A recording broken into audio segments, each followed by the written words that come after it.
Every May, the eyes of the sporting world are on Monte Carlo for the prestigious Formula One Monaco Grand Prix, where the spectators clamber for the best vantage points possible, many paying top dollar for the privilege.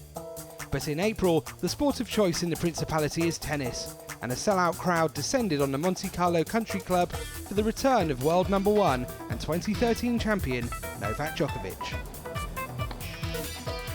First up for the Serb was Albert Ramos Vinolas, who also provided his opening opposition in Indian Wells. That match had a tight first set. This was anything but. Djokovic tore through the opener with some blistering tennis. Well, the Spaniard certainly wasn't expecting that, was he? The second set was considerably more competitive, and Ramos Vinolas began to settle into his game, as he kept the world number one working.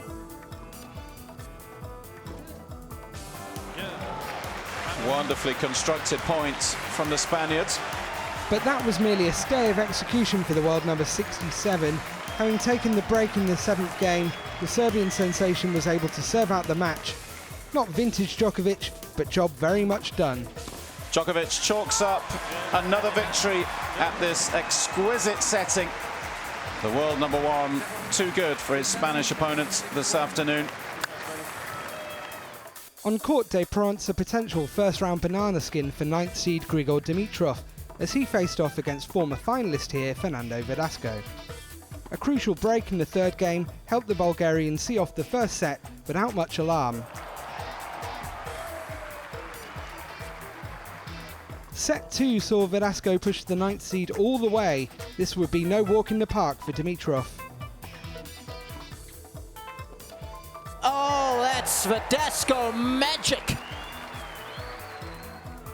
Having evened the match on the 6th set point of a 14-minute game, the Spaniard didn't quite have what it took in the decider, and Dimitrov was able to scrape over the line. Verdasco is known for his strength, especially on a clay court, and I'm really happy with that win because it shows that I've done something well in the days coming to the tournament. So it's a positive thing for me, and on to the next one. Back on Court Central was 5th seed David Ferrer. The former finalist here had a second round tie against Monte Carlo debutant Victor Estrella Burgos. The Dominican had made a name for himself by becoming the oldest first-time titleist in ATP World Tour history when he captured the Quito crown in February, and he looked to stun the Spanish number 2 early on.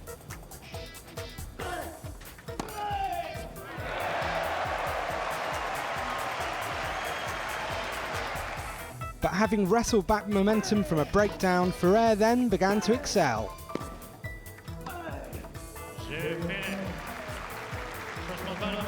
Having lost the first set and called for the trainer, Estrella Burgos couldn't make it through a third game of the second set and was forced to retire with a shoulder injury.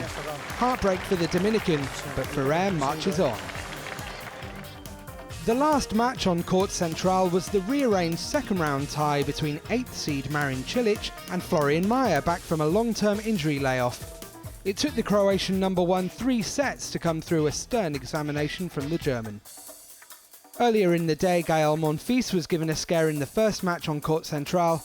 Having dropped the first set to world number 101 Andrei Kuznetsov, the Frenchman rallied to eventually come through 4-6, 6-3, 6-4. There were no such troubles for the second French player to take to Court Central.